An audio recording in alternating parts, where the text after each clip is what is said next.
morning, everybody. My name is Karla, and you've reached my FlossTube channel, KarlaBeingCrafty, where I talk about mostly cross stitch, but also other crafts that I enjoy and a little bit of life thrown in.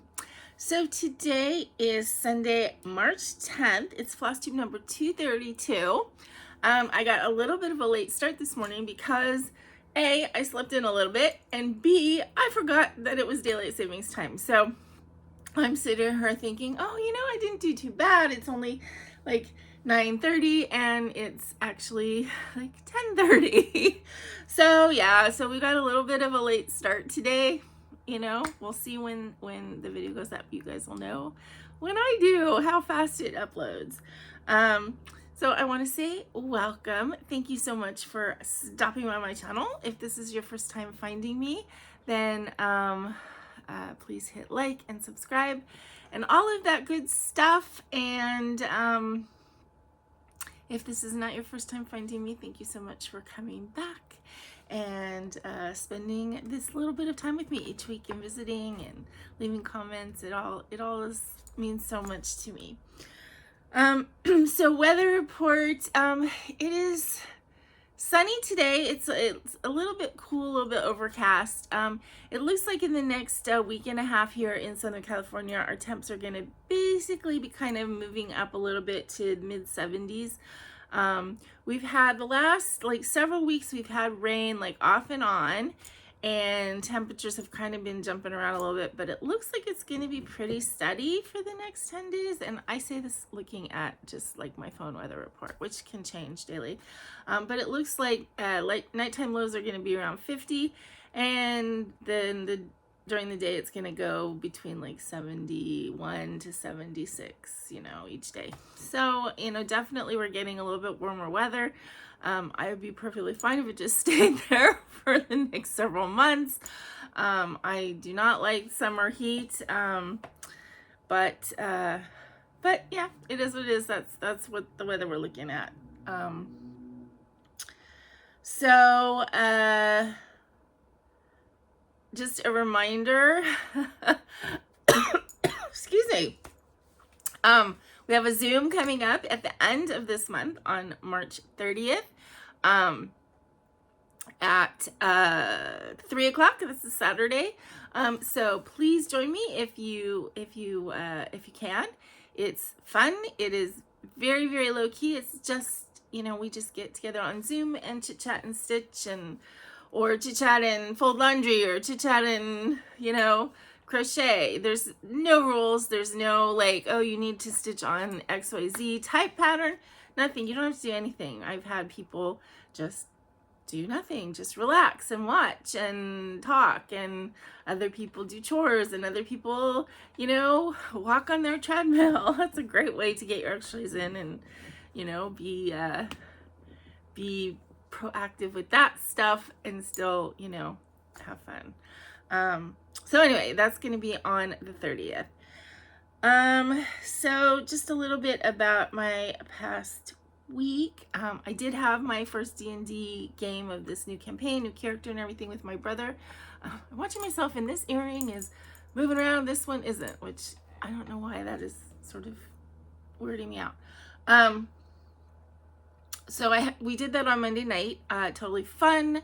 I'm very into it, and I'm really excited to do more. First of all, it's so fun for me to hang out with my brother. I miss him. And yeah, and we get along. We've always gotten along, well, not when we were little kids, but we've always gotten along really well. We have similar interests, or interests that mesh enough that if something is my interest but not 100% his, he can support me, and same with me. So he's always been way more into nerdy culture type stuff,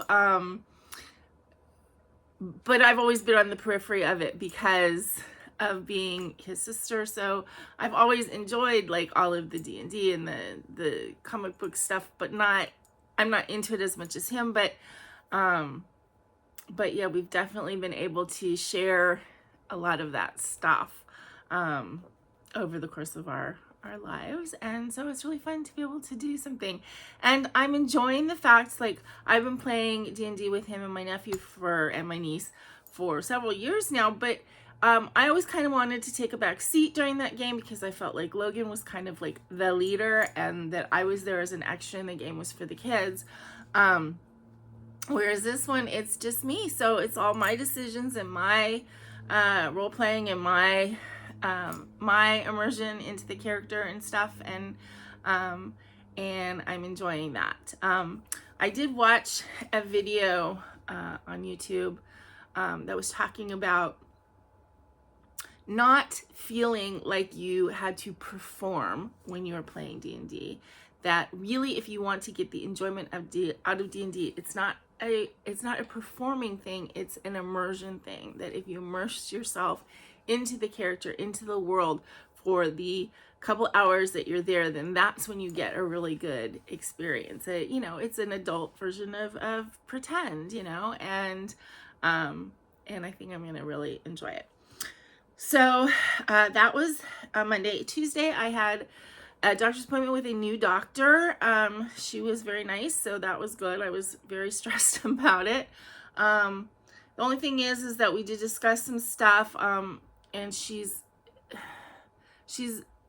fiddling around with my medication a little bit.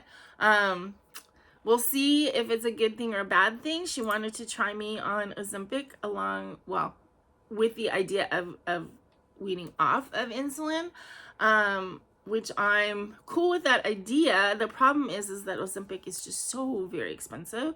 So the first dose I got, I did pay for it, but it was ridiculous. It wasn't covered at all by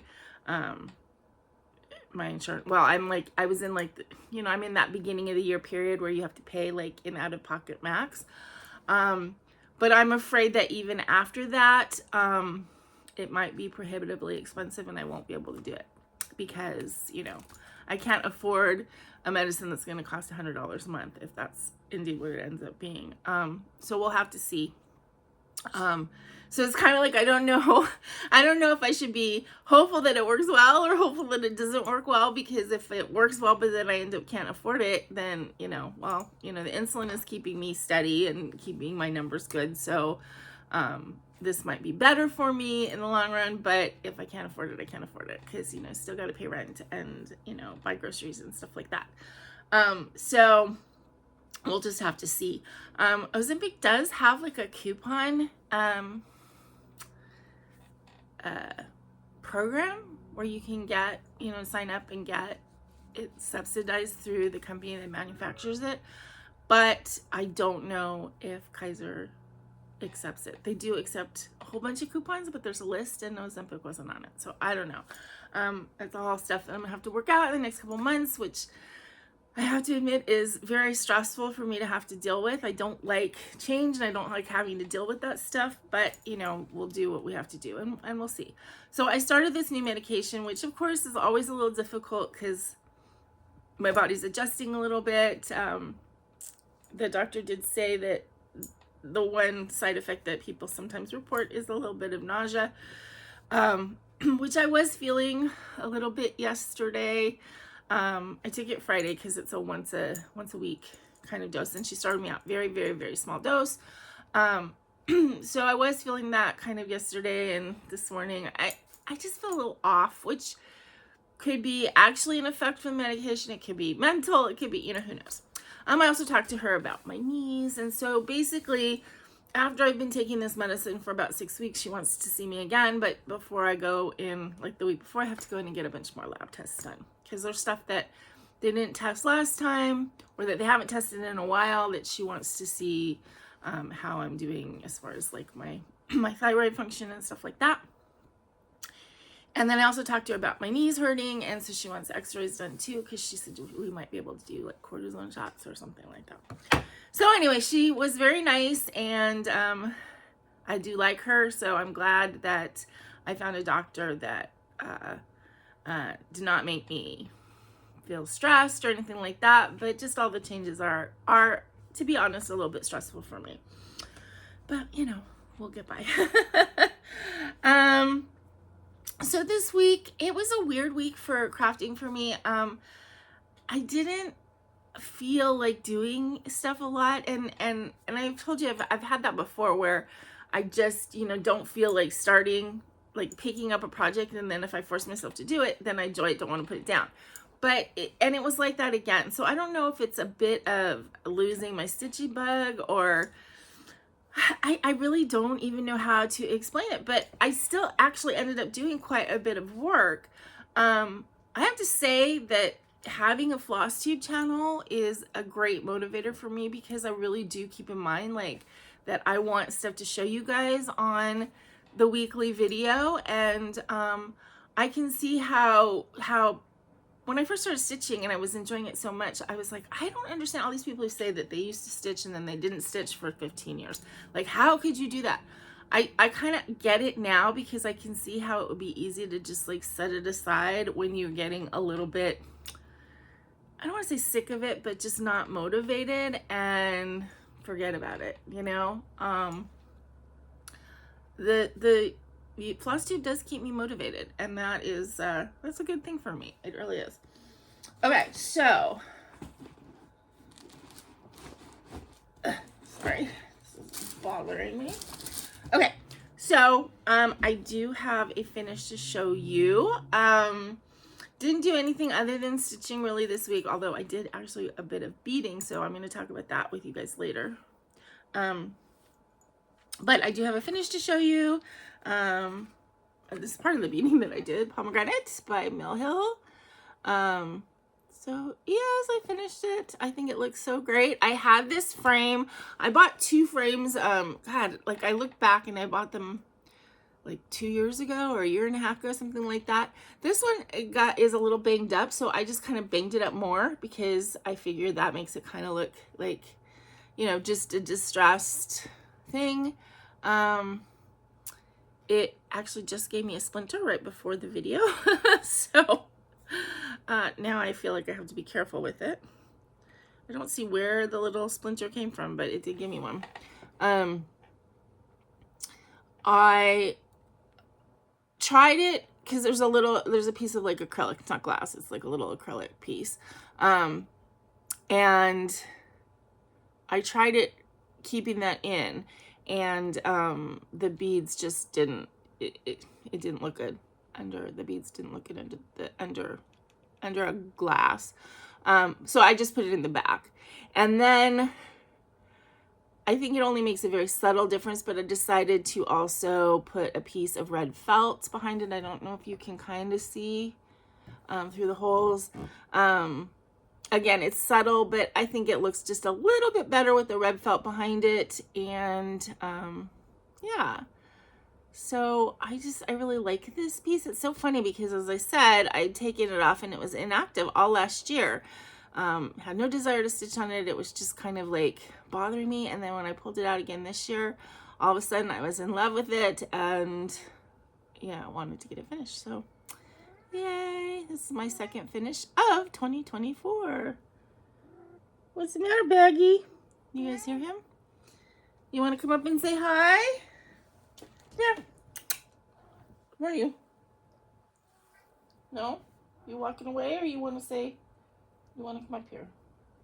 I think he just wants to talk. Okay, so that was my finish, and that was, you know, heavily beaded. Come here. Come here. Okay, here he is. Here's the monster who has to say hi to the people.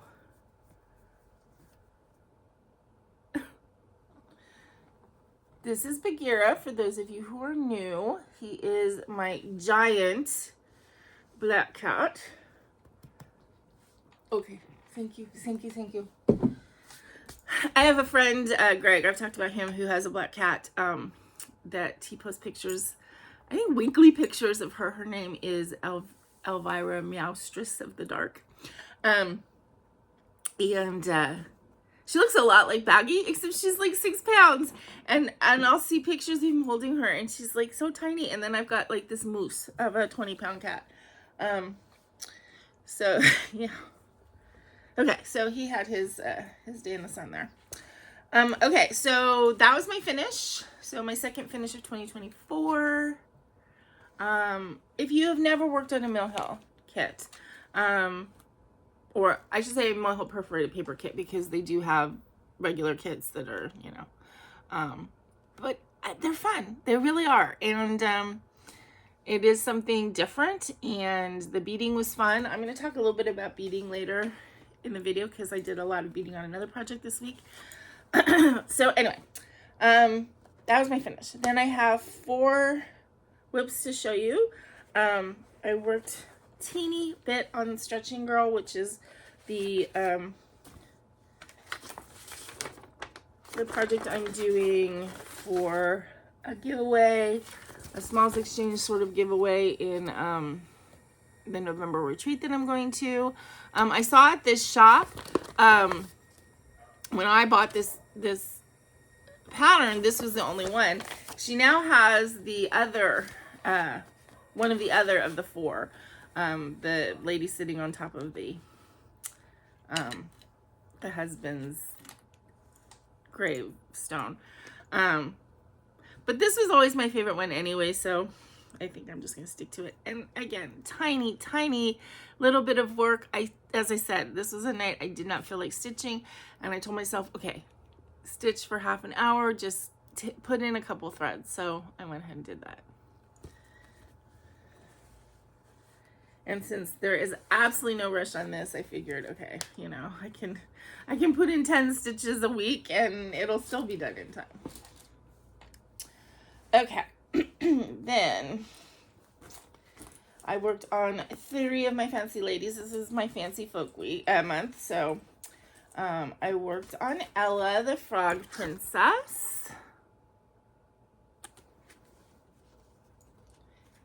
And I'm doing her skin 1/1, and I finished her like head and chest, but I still have to finish her arms. So I did work a little bit on this arm. So of course it's 1/1 stitching, so I could work on it all evening and it's not going to seem like I did that much. And then I also finished putting the stitches on the frog. I don't have any of the back stitches or anything or outline, but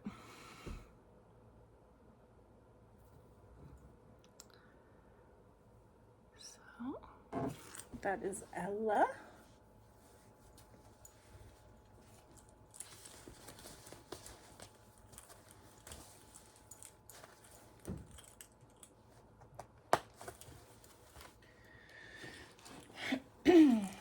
I worked on Bellatrix, and I actually worked on Bellatrix for 2 nights this week because I was enjoying it, and I didn't actually work on her per se.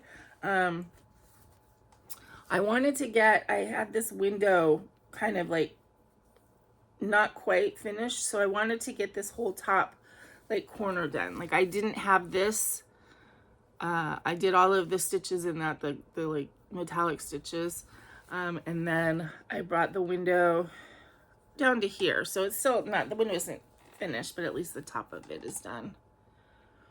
And then the next time I worked on it, I worked over here, and I think I got all the stitches done. There's more goes down like that, but I think all of the stitching is done in this swag flower part.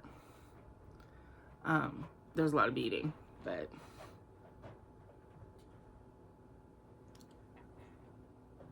and she's, you know, she's beautiful.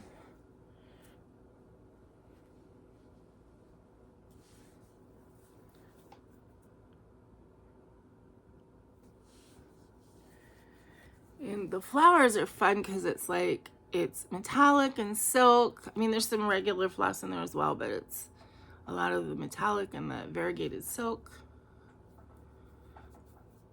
So it was more like background stuff that I worked on, but you know, that all has to be done, right?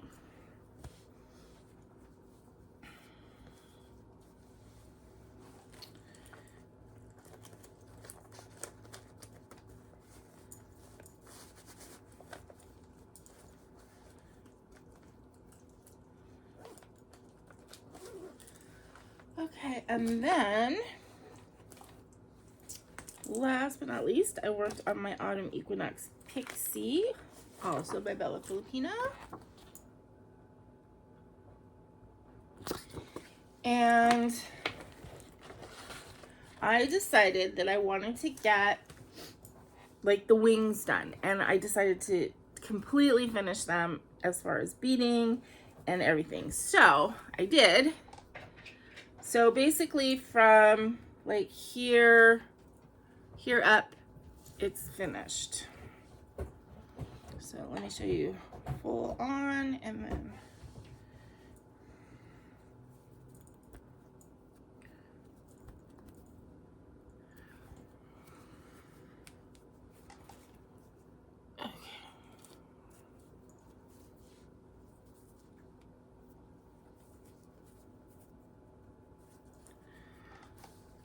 okay, so there's a little bit more of the green thing that has to come up, but her wings and her antenna, I don't know if this is antenna or part of her wings, but they're all done. They're all beaded.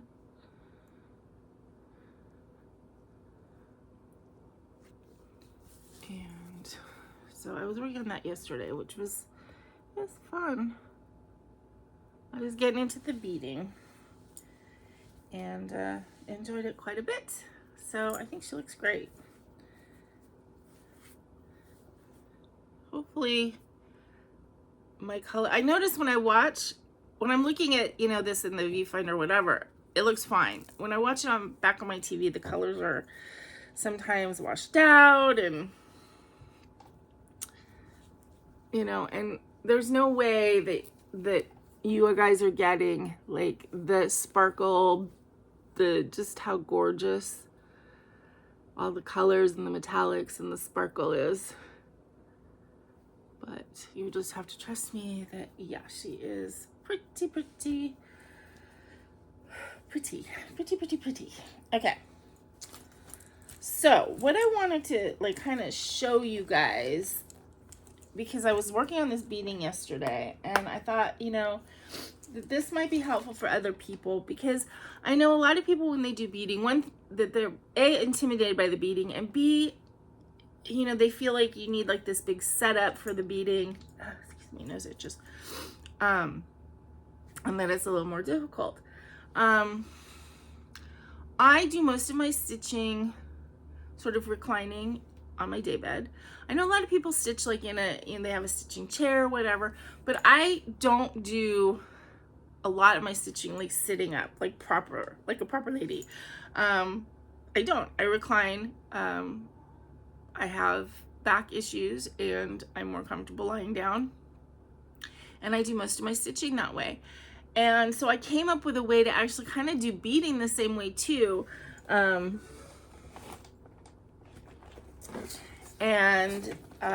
I can pretty much do my beading one-handed. I don't, you know, I mean, not everything. I have to make adjustments for some things, but basically what I do, and I'm thinking this is going to be easier to show you if I put a project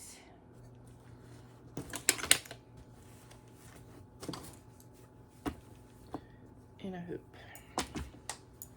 so you can see what I'm talking about.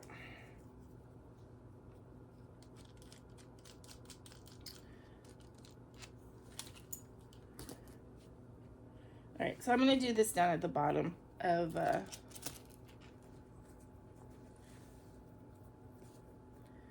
my autumn equinox pixie. Now, one thing I will say, when I bead as I'm going like this, which I don't do that often, you do have to be careful then later when you're putting stuff in a hoop. But I gotta say, I use these hoops that have kind of a ridge, and I haven't had any bead break. I am kind of cognizant to try and not put the hoop over a heavily beaded area, but I don't have a lot of trouble. When I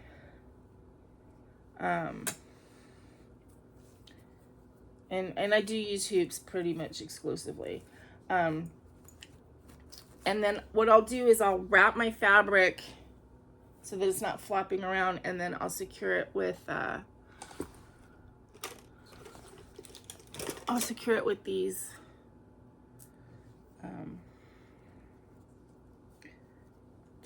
you know, the magnetic cable tie things.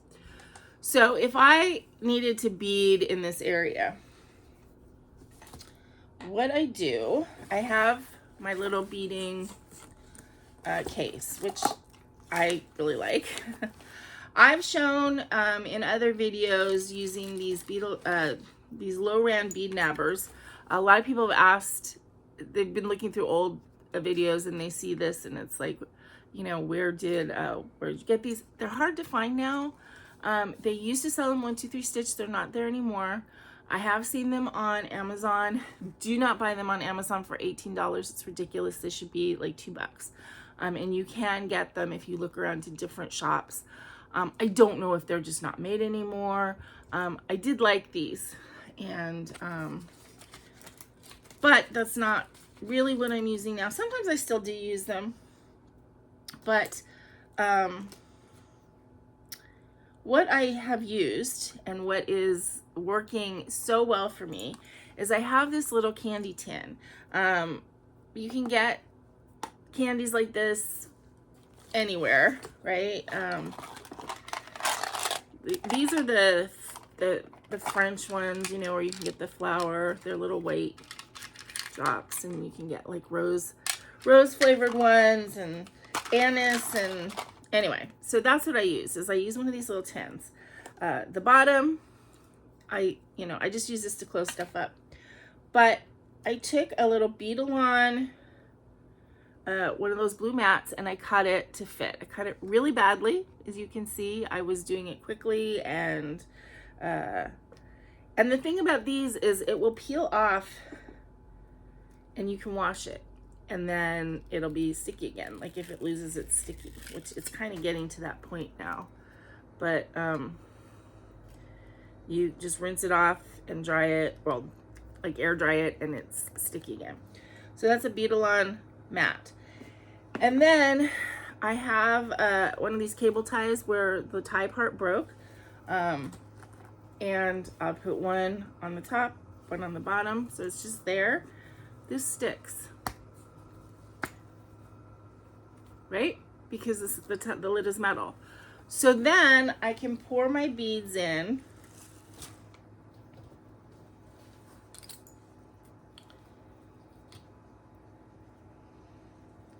And I'm just putting in a few here because I then will put them back in the jar after I'm done using a and I hope you can see, there they are. So then I can do this lying down, holding this with one hand, and as long as my thread is long enough, I can pull my thread through, pick up a bead, you know, and bead that way. Lying down, no mess, right? It works really well. Also, just a tip, I use, for the most part, I use a size 28 needle for beading. Beading needles I find extremely frustrating to thread. They're, you know, and I use the DMC that I'm using in the project. I kind of match it to the bead for the most part, and that's what I use. And I use it doubled, and I use, on these projects, I'm using a full cross. So the beading needles, I find them very difficult to thread, and because they are usually sharp, I poke myself a lot with them. So for the most part, I'll try and use a size 28, and I would say it works like 99% of the time. Occasionally I'll get a bead that gets stuck, and it's usually because the bead is really small. Like the hole is smaller than it should be. But for the most part, a size 28 needle and this, and I'm good to go with my beading. This isn't, I just have that in there. It doesn't need to be. But it sticks to my needle minder. It's not going anywhere. I can move it around. You know, I can move it to a different place on the fabric. I can twist it, you know, to make it easier to pick up a bead. But that is my little method for beading, and for the most part it works great. And then if you if you don't want to put your beads away, or if you're in the middle of a big beading project, first of all, this can just store in here with the beads. And then because it is the lid of a little candy thing, they're protected. And, you know, I mean, I guess this is like the poor man's like bead, the bead thing that's like in a CD case. But the thing that I like about this is because it's metal, I can put it on here because it's small. It's, you know, it's compact, and I can actually just stick it to my fabric while I'm working. So that is how I do my beading for the most part. Obviously, when I was beading on, well, actually that's not true. When I was beading on the pomegranate, I could still do that. I had to be a little bit more careful because of the weight of it, you know, because you don't have the perforated paper in a structure like the hoop. But I just held my hand, when I was holding the perforated paper, I just held my hand like behind the bead holder thing. I mean, I just put it in a place where it's not off by itself, where it's going to flop around and bend the paper. So that's like the method I use. If you have any questions, please let me know. It's not, you know, it's not a difficult thing. I did it with, you know, as I said, an old candy tin, and then yes, I did have to buy the bead-a-lon mat and cut it, but that's all it is. And for me, it makes it a lot easier, more comfortable to bead. I can bead the way I bead the way I normally stitch, as far as how I'm lying, how I'm sitting, and I think anybody could adapt that. I mean, yes, I need to sit up and, you know, and pour the beads, and, you know, you can put more than one color of bead in there if you're working on an area where there's more than one, you know. I mean, you guys get it. If you've beaded, you are using a similar method, but it's just, for me, this is a good way to not have to be like two-handed, not have to be in an uncomfortable position. And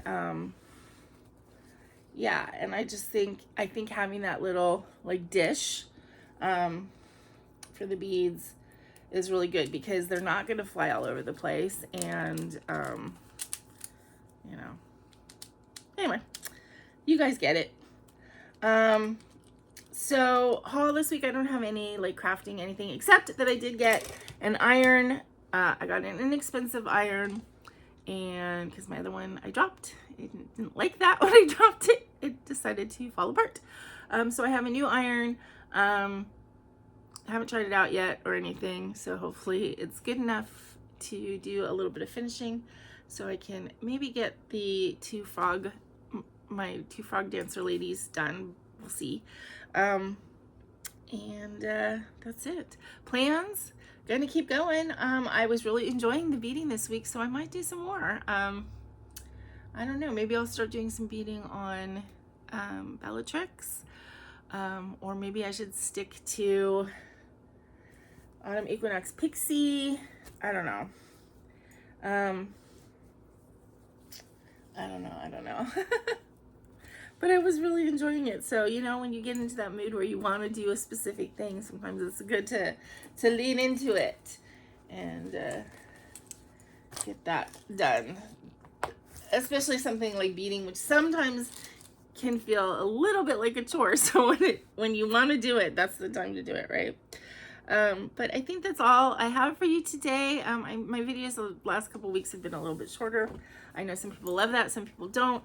I haven't had nails for the last 2 weeks either. Again, I wasn't feeling great yesterday, and I just didn't. And those of you who a lot of people comment on my nails all the time. I do wear press-on nails. I have always had very like oily nail beds, which can kind of be a pain in like keeping things on, but it's good in that my nails tend to not get damaged by stuff like that. I had my nails done, like acrylics put on, for years, but they would never last because they would lift up. But also it didn't, like, my nails didn't get super damaged. So it's the same with the press-ons. They last about a week, you know, with some extra glue and stuff, but I do try and take them off every so often and leave them off for several days to get all the air on my nails and keep them healthy. And I just honestly haven't put them back on in like a week. So I was gonna yesterday, didn't. I was gonna color my hair yesterday, didn't. So yeah, I'm getting lazy and tired. But anyway, hope you guys have a great week. I hope you adjust to the time change. I know that's always weird for me. It's like you go around feeling like it's a certain time, and then you look at the clock and it's not. That's always messes me up. Next 2 days in the office, I'm going to be alone. So even though I have to go to work, it almost is a little bit like having a vacation. I mean, obviously I have to take care of everything myself, but means I can wear jeans and I can go to work just the tiniest bit later because I don't have to pick up my friend. And yeah, so my boss and my coworker, who is my boss's sister, their birthdays, they're 8 children in their family, and they and one of their other brothers, their birthdays are March 10th, March 11th, and March 12th. And they're all in a row as far as in the order of kids. And so they're really close and they have a lot of fun anyway together. So the third brother lives in Florida, and they decided to go and have a weekend there with him to celebrate all their birthdays. And then my boss, Joe, his daughter she graduated last year, but she went back to school for another year of graduate studies, but she's also on the golf team. She's like a super high rated golfer, college level golfer. So their golf team is going to be doing a tournament in Florida. So they're going to watch that and then hang out and have fun. Anyway, so I'm alone for the next 2 days, possibly 3, because they're coming back at midnight on Tuesday night. So I don't know that they're going to be in the office on Wednesday. But anyway, until I see you guys again, I hope you have a wonderful week. And don't forget to be content, be kind, and be crafty. This is Karla. Bye-bye.